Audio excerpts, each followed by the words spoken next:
We're here in Stephenville, Texas. We're here with Paul Reese. We met this guy on the way out of Austin, on the way back home, so we made a little detour because when I shook his hand, something happened other than him crushing every bone in it. I want you to first see what he can do, and then I know you'll listen. One will be taking out all my money, which is just weighing me down.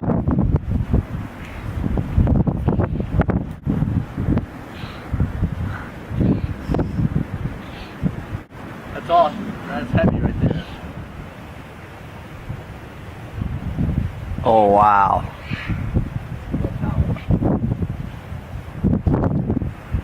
Next one we're going to do are Superman push-ups. To me it shows true strength that someone can do a Superman push-up because it involves the entire body and it focuses on the core being the strongest part of your body.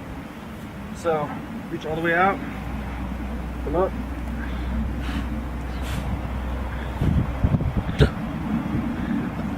If there's somebody that knows the world record on one-handed Superman push-ups, please email me, hit me on my Facebook because I'm going for the world record. It's inspiring. We're here with the pole and we're going to do a little thing.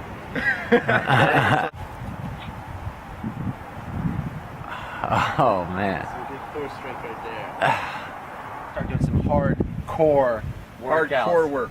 Yep. All the way around, not just the front, external obliques, lower back, everything, just right here, circle.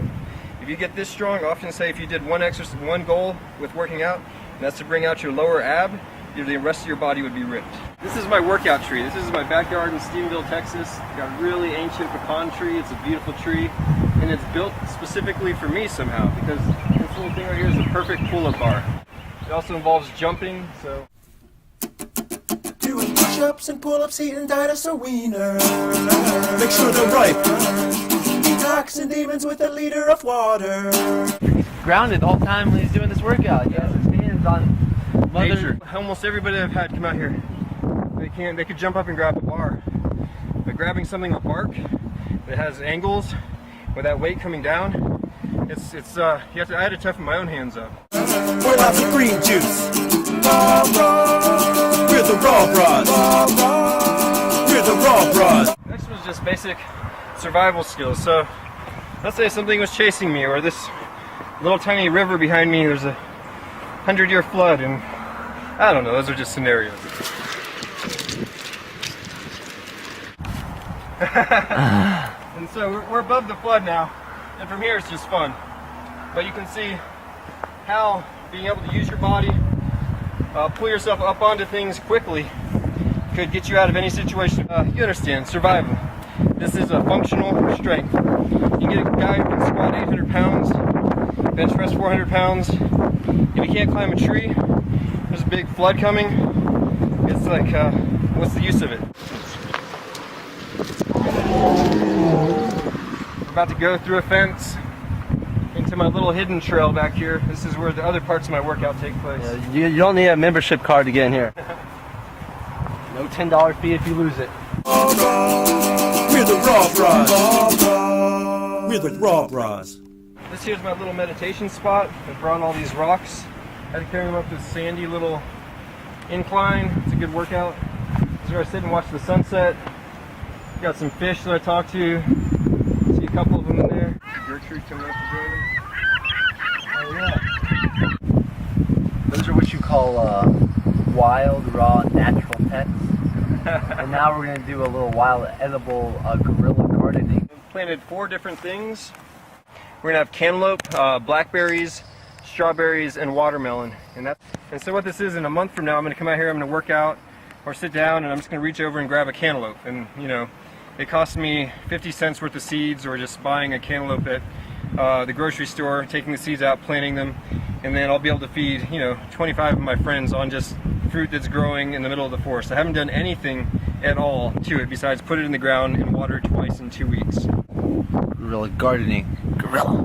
The 4th little plot that I have, my daughter Kaylee made a little square around this. We put little sticks to mark it, and nothing's coming up out of this one. There's fire ants that live right there, and so they came in and they ate all my seeds. And so sometimes in nature that happens, and the Indians had a really good approach to it, and they said they planted 1/3 of their garden was for animals, 1/3 of the garden was for the ground, and 1/3 of the garden was for themselves. So if you can go into growing food that way, where it's understanding that the animals are going to eat it and that the ground needs the nutrients and minerals as well, and there's still plenty left over for us as humans, then there'll never be any issues. Alright, we're in Paul's little Lost Creek RV paradise. It's pretty cool down here. This is where he gets a lot of his jungle workouts in.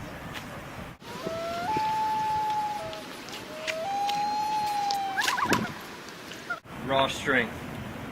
You just broke, Timothy just broke that twig. He just broke that with his bare hand. Like it was nothing, like it was a twig. This next workout, I either use logs or I use big rocks that I find. Just doing air squats with them, doing twists, external obliques, throws this way and this way. A lot of people do it with medicine balls. You can use rocks or logs. So this one I can do with a partner. So we're going to show you. It's a very simple thing. We've been doing it forever, but most people are in the gym paying memberships to do something that they get in a log. They're connecting to the ground, they're breathing fresh oxygen, and there's some weights that are free.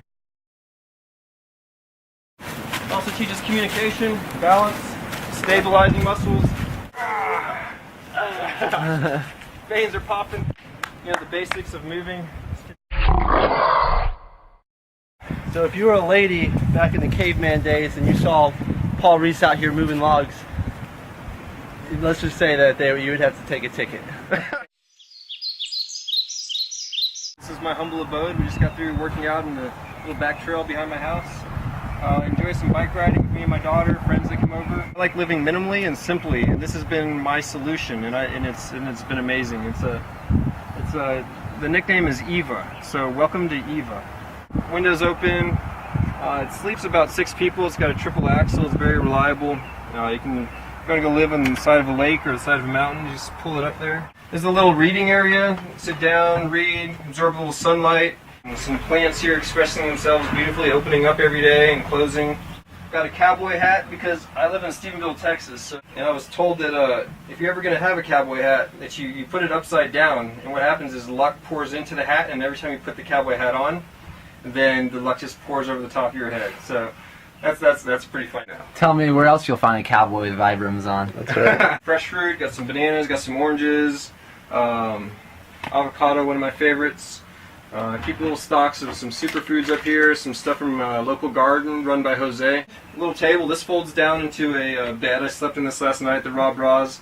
We had some amazing conversation and some good fellowship, really. You mentioned fellowship. We were out here for hours talking last night, and he mentioned a quote from the Bible that really hit it home with me, because sometimes I struggle with going to large churches, and what he said last night, it really hit me in my heart. So okay, there's a verse, and I've always found it very powerful for me because I struggle with church as well, and integrating my experience of God into a form in a religion has been a challenge that I'm going through and going through right now. But the quote from the Bible is, where 2 or 3 are gathered in my name, there am I in the midst of them. So meaning, the 3 of us are sitting, fellowshipping, communicating about God, praying, whatever it is we're doing, then God's there with us. So that it's a constant expression of church, as long as you have 2 or 3, you know. And I think if it's by yourself, then it's meditation or prayer. And if it's more than that, then it's fellowship, and the presence of God is there. So that's kind of, that church can go with you everywhere. It's inside of you, and you just share it and express it always. That's how you learn the most. But yeah, it's still a journey I'm on, and I'm open to learning more and experiencing more, and I'm open to finding a church that I'm in harmony with and that I feel. So, but yeah, that's been a verse that's always stuck with me. So. There was a very real presence of God with that conversation, a very real presence of God and what he has in his cupboard and throughout this place. He's living off the grid. He's really doing it fully raw. I mean, not just when I'm talking about food. It's not like 100% raw foods. He does intuitive eating. Intuitive eating, where I do almost all of my foods are raw. There's so many factors that play into how and why and what we eat that there isn't one paradigm that works for everybody. And so if everybody can develop that intuition where they don't need a book, although information is good, knowledge is good. They don't need a doctor, although those are very helpful. What they need is to develop a healthy relationship between themselves and food and God and the cycle of nature, and let that be the ultimate guideline. We're not 100% any dogmatic diet. We're 100% health, and he's showing us that. It's about growth over guilt. We're the Raw Bras.